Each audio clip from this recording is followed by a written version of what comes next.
Olá, meus queridos, professor Marcelo Freire, na presença ilustríssima do nosso maior escritor do arcadismo brasileiro, figura-chave do movimento da Inconfidência Mineira, ou hoje já também registrada como Conspiração Mineira, que é ele, o Cláudio Manuel da Costa. Responsável pela primeira tradução da obra do Adrian Smith para o Brasil, o cara que tinha uma biblioteca interessantíssima, que foi amigo de Aleijadinho, permitiu a ele consultá-la, o cara que foi minerador, o cara que foi poeta, uma figura interessantíssima, né? Ele foi advogado, né? Nasceu na cidade que hoje é chamada de Mariana, né?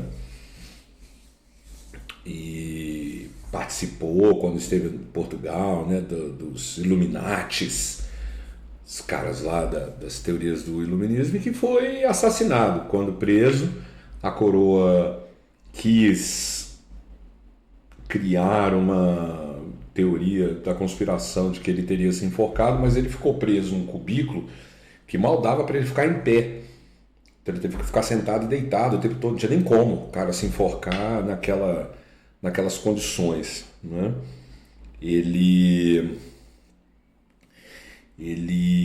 é, junto com o Tomás Antônio Gonzaga, grande referência do arcadismo, mas ele, claro, né, com toda a reverência e respeito ao Tomás Antônio Gonzaga, mas ele é fora de série. Então nós temos dois poemas dele, e esse poema que nós vamos analisar primeiro, ele é a essência das teorias do arcadismo, né?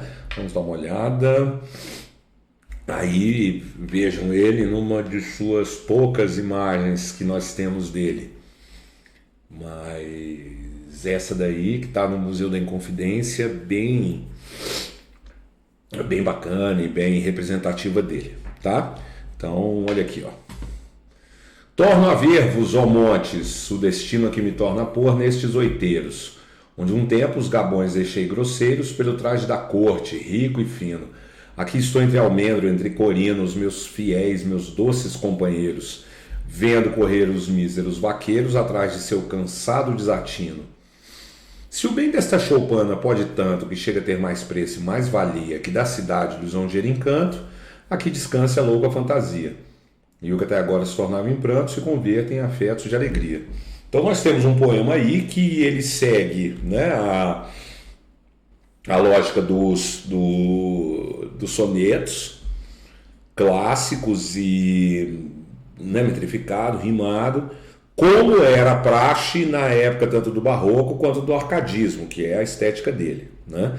E o poema ele gira em torno então dos 5 ideais de vida clássica trazidos da Grécia Antiga pelos Árcades. Inclusive, eu vou anotar isso aqui na capa porque vai ficar mais interessante, eu vou acabar usando muito espaço lá. Então, o próprio nome arcadismo não é à toa, vem de Arcádia. Arcádia é a região mitológica da Grécia Antiga, onde viviam, né, na natureza, palavra-chave para nós. Então, por isso que a característica chave do arcadismo é o bucolismo. E na Arcádia viviam na natureza, sobretudo, os agricultores, os pastores de ovelhas, os vaqueiros. Os poetas árcades, eles assumiam personas que eram pastores de ovelhas. Os portugueses, os nossos, né, Boccaccio, por exemplo, também assume sua persona. Ele aqui, o Cláudio Manuel da Costa, é o Glouceste Saturnio. O Tomás Antônio Gonzaga é o Dirceu, né? O Glouceste Saturnio, inclusive, é homenagem ao Boccaccio. E onde também viviam os poetas em paz e harmonia. Então esses elementos são elementos importantes para entendermos os princípios árcades, aí, sobretudo o locus amoenus e o fugere ubi, né? Marcelo, tem que entendê-los em latim? Sim. Se a prova fizer referência a eles, fará no original, em latim. Então, torno a ver-vos, ó montes, olha ele conversando aqui com um elemento da natureza. Esses montes são a representação, então, da Arcádia. Se ele torna a ver, ele já esteve aqui. Então, ele aqui estava, sai e volta. Né? Tanto é que ele diz, o destino que me torna pôr nestes oiteiros. Oiteiros são pequenos morros. Exatamente uma referência a essa região mitológica da Grécia Antiga. Então, se ele torna a ver, o que nós temos? Onde um tempo os gabões deixei grosseiros, os gabões são esses casacos de pastores mais grossos, mais rudimentares, pelo traje da corte rico e fino. Aqui, corte é uma referência à metrópole, é uma referência a Portugal, né? O contraponto que nós temos a essa região da natureza. Então, né, esse homem que nasce aqui na natureza, troca a natureza pelas coisas da cidade, da corte, mas acaba voltando entendendo que o que ele teve é pura fantasia, pura ilusão. Então, se ele volta, ele está justamente no fugere urbem, a fuga da cidade. Então ele está fugindo daqui, ó. Percebe isso? Então ele está voltando para o locus amoenos, o lugar tranquilo, o lugar ideal da natureza. Beleza? Aqui estou entre almendro, entre corino, aqui, né? Então, ó, esse aqui é a Arcádia, ok? Aqui estou entre almendro, entre corino, os meus fiéis, meus doces companheiros. Almendro e corino são figuras da mitologia grega, são pastores da mitologia. E esses pastores, por que eu estou botando essa mesma cor? Porque eles vão fazer referência a uma característica fortíssima aqui, que é o bucolismo. Então, peraí, na verdade, eu estou trocando as cores. Ó, vamos apagar aqui. Eu tenho que botar todas essas coisas no vermelho. Opa, apaguei o... Não, Fugere Urben vai ficar com essa cor. Fugere Urben. Ah, estou escrevendo com borracha, né? Aí não dá. Então deixa eu aproveitar a borracha aqui ainda. Ó. Caramba, volta. Quem sabe faz a ver, olha aqui, ó. Pronto. Tudo isso aqui eu tenho que botar de vermelho. Então, vamos lá. Aqui estou entre almendro, entre corino, porque são o vermelho do locus amoenos. Então, são pastores da mitologia. Beleza? E esses pastores estão no campo. Então, a referência ao bucolismo. Tudo bem?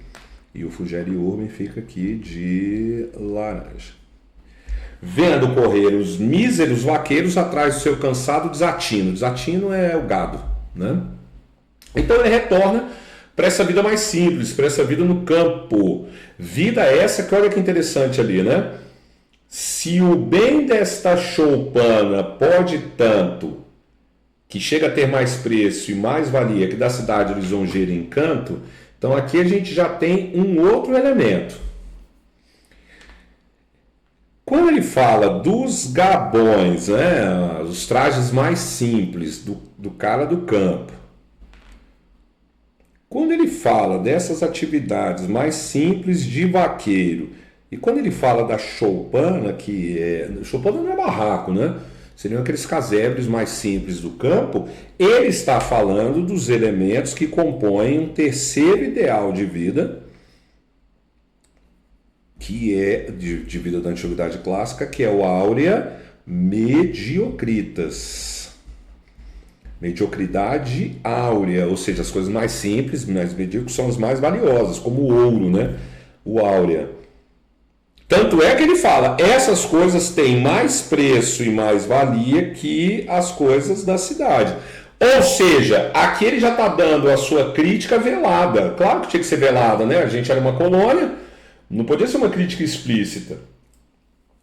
Uma das grandes obras do arcadismo é o Cartas Chilenas, do Tomás Antônio Gonzaga, que ele escreve anonimamente, assumindo um outro nome, falando mal do Bezerra de Menezes, que era o governador de Vila Rica, atual Ouro Preto, na época. Essas cartas circularam na cidade e tal. Então aqui é como se fosse o contraponto, Brasil e Portugal. Os colonizadores vieram aqui, né, disseram que as coisas iam melhorar, mas não melhoraram, pioraram. Então a gente quer voltar ao que nós éramos antes, livres. Por isso que ele torna a ver, né?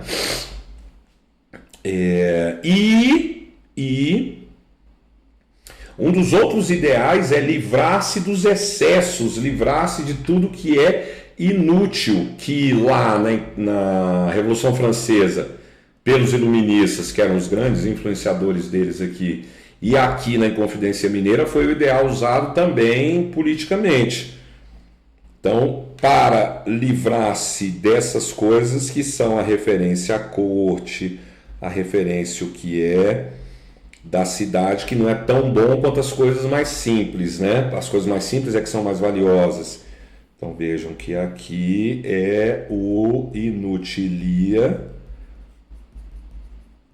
truncat, né? O latim tende para paroxítono, né? Inutilia, inútil, truncat, essa palavra não chegou nos dias de hoje, é livrar-se. Então livrar-se do que é inútil, livrar-se dos excessos, beleza? E aí, quando ele volta, o que ele quer? Que aqui descanse a louca fantasia, que é aquilo que diz respeito à cidade, que é olha só, tanto o excesso do qual se quer livrar, quanto as coisas referentes à metrópole. Então, que tudo isso de ruim cesse aqui, né? Tudo isso que o gerava pranto, que o gerava tristeza, se transforme, agora que ele está no campo, em afetos de alegria. E então chegamos no ideal mais bacana e famoso da... Olha aqui, ó, o fecho de ouro é esse, que é o do Carpe Diem. Beleza? Então, para aproveitar a vida, para aproveitar as coisas todas, aproveitar o momento presente, que é a lógica do Carpe Diem, né? Existe o Carpe Diem lá no Barroco? Existe, só que o Carpe Diem no Barroco ele gera um tormento, ele gera uma angústia, né? Com a finitude da vida, com a brevidade da vida, e ter que aproveitar tudo o mais rapidamente possível. Aqui não, né? Aqui a finitude da vida e a brevidade da vida levam à reflexão de que o momento presente é o momento ideal. Mas ele só vai ser ideal se ele estiver no campo, né? Se ele conseguir realmente fugir da cidade, o Fugere Urben. Tudo bem, meus queridos? Já engate no próximo poema do Cláudio Manuel da Costa agora, que é o poema belíssimo, que ele vai fazer referência a um rio da nossa pátria, né? Ainda éramos colônia, mas ele no futuro... Enfim, vou ficar dando spoiler aqui não. Um beijo, deixar você descobrir isso lá no poema. E até o próximo episódio.